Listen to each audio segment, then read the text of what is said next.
Okay, let's unpack this. The historic, massive settlement between Amazon and the Federal Trade Commission, the FTC. This isn't just, a fine. This is like an X-ray into how one of the world's biggest companies use psychological tricks and interface deception, these dark patterns, to basically trap customers into subscriptions. Exactly. And our mission today, really, is to give you the ultimate shortcut to understanding this whole story. We want to cut through the legal jargon and focus on the key things. The record $2.5 billion payment from Amazon. What the FTC actually claimed they were doing to keep you locked into Prime, some frankly stunning internal secrets the lawsuit dug up, and yeah, the crucial details on how you might be able to get up to $51 back. Right. Let's start with those huge numbers because they really tell a story by themselves. The total settlement, $2.5 billion. Now, $1 billion of that is a civil penalty. And that specific number, that's the largest fine in FTC history for a rule violation. Yeah, that distinction is really important. It's not just some general penalty. It's tied to a specific rule violation. Sets a huge regulatory benchmark, really. And the other $1.5 billion. Right. That's earmarked specifically for consumer redress. Refunds, basically, for the customers who were affected. So what exactly was the core allegation? What did the FTC say Amazon was doing wrong? At its heart, it's about deception and friction. The FTC accused Amazon of using sophisticated subscription traps and deceptive practices. The idea was they enrolled people into Prime without getting their full informed consent. And then once you were signed up, the FTC alleged they made it exceedingly difficult, their words, and just really time-consuming to actually cancel. Okay. And the timing of this settlement is pretty fascinating too, right? That speaks volumes about the evidence, maybe? Well, it was a huge surprise. The trial had literally just started in federal court in Seattle. The jury was seated, everyone was ready for opening arguments, and then just days later, Amazon settles. So if Amazon really felt strong about their case, why settle right then, just as it's all kicking off? Well, that's the or rather billion-dollar question, isn't it? The director of the Bureau of Consumer Protection basically said publicly that Amazon probably realized they were going to lose. Settling lets them avoid a public trial, avoid a judge potentially setting an even worse precedent for them, and crucially, lets them maintain that official line that they didn't admit any wrongdoing. It's damage control, even with a record fine. And speaking of damage control, we should include Amazon's side here. They officially admitted no wrongdoing. Their statement said they've always followed the law, and they work incredibly hard to make signing up and canceling clear and simple. That's the official stance, yeah. But the public reaction, online and elsewhere has been pretty cynical. You see this a lot when big companies get fined. People immediately point out that, okay, $2.5 billion sounds massive, but for a company pulling in over $600 billion in revenue last year, some call it a drop in the bucket. Exactly. I saw people doing the math online. Prime brings in tens of billions every year. So you break down $2.5 billion against their daily or even hourly Prime revenue. It starts to look less like a punishment and more like, I don't know, the cost of doing business, like an expensive permit to keep doing what they were doing until someone else sues.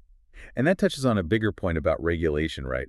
Does a fine like this actually stop the behavior? It forces you to look past just the money and really examine what they were doing, these dark patterns. Okay, so let's dig into those mechanics. How exactly did the FTC claim Amazon was tricking people into signing up? It really boils down to user interface design. Yeah. Exploiting how people quickly click through things online.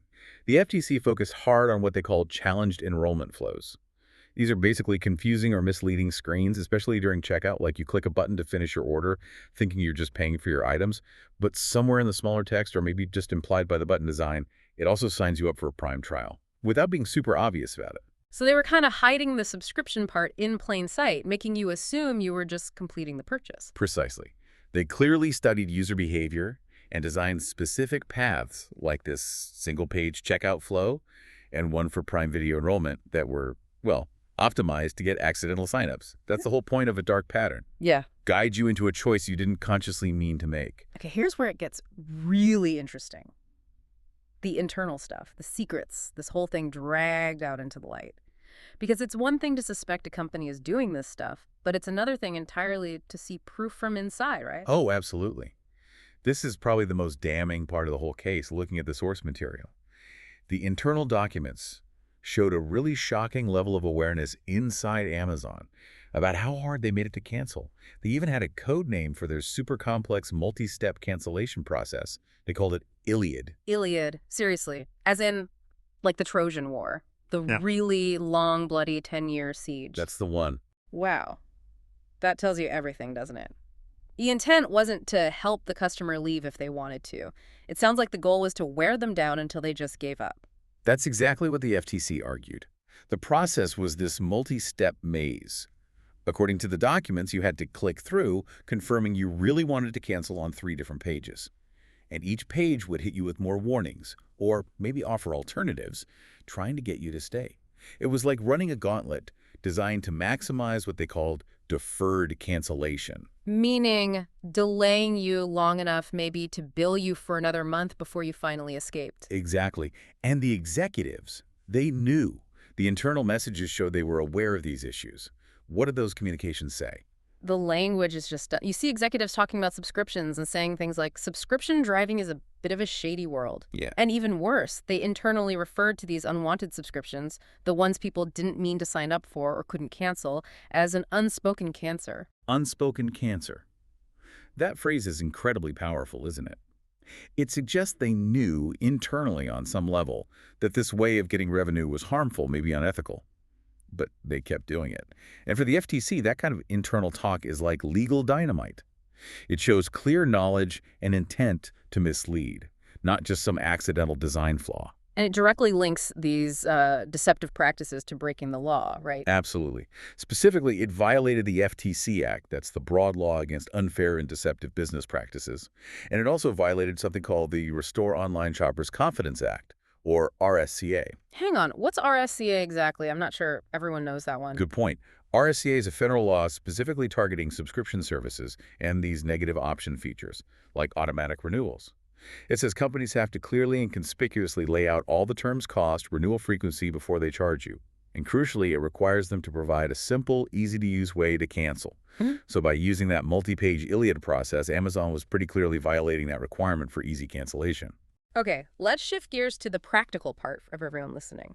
How do you get your potential refund? The FTC got that $1.5 billion pot for about 35 million people. Right, the key details.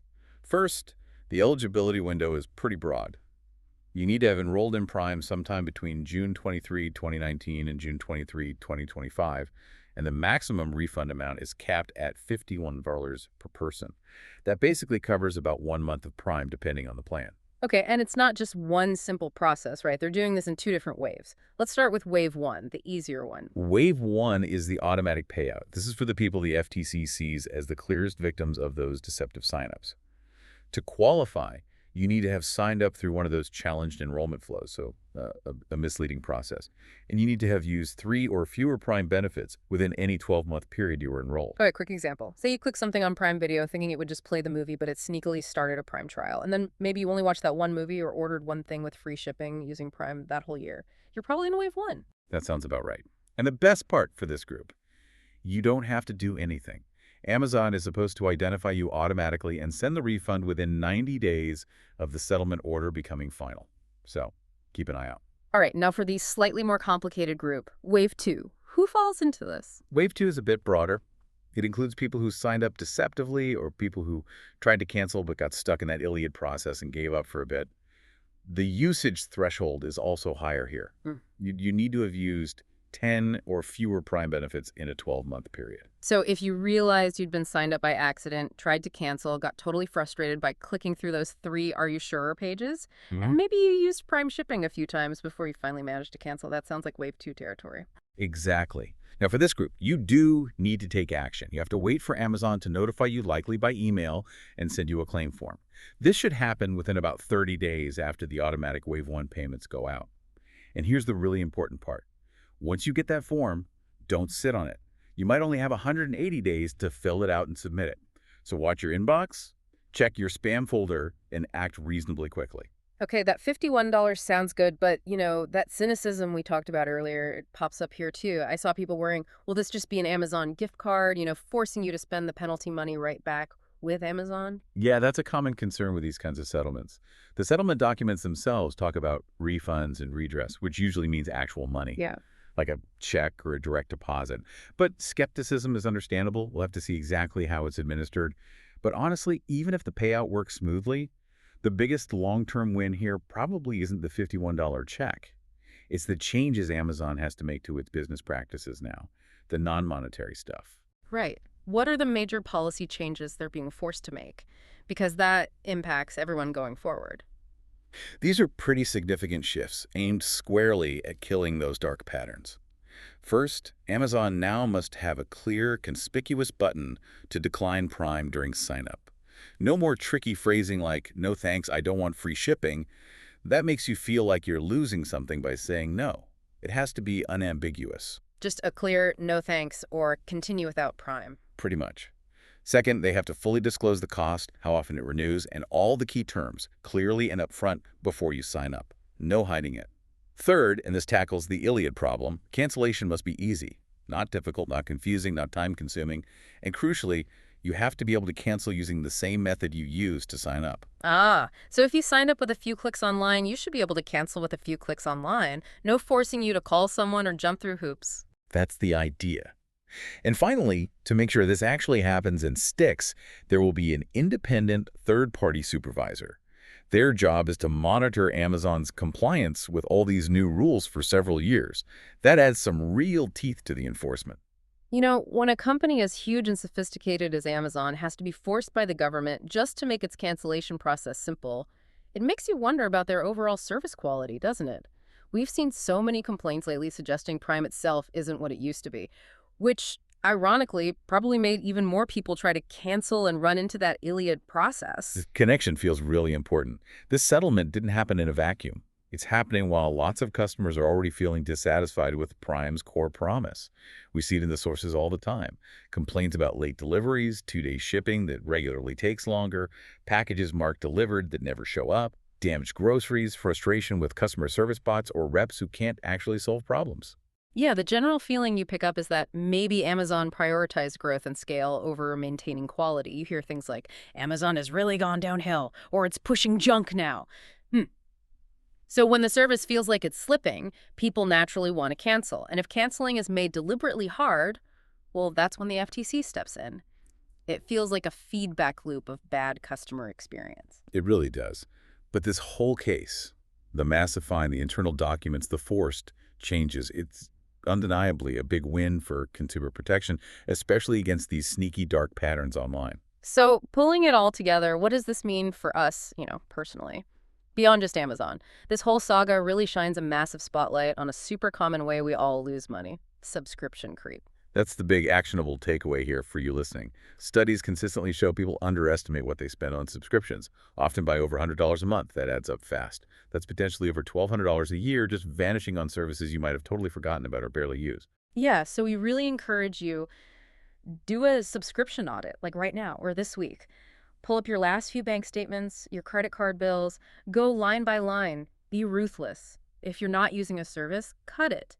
And specifically for Prime, if you think you might have signed up accidentally in the last few years and maybe forgot to cancel, figure out if you might fall into Wave 1 or Wave 2 for that potential refund. And definitely track your free trials carefully. Those often use the same kinds of dark patterns to get you hooked. Put reminders in your phone calendar. Maybe set it for 2 days before the trial ends so you have time to cancel before that first charge hits. It's pretty stark, isn't it?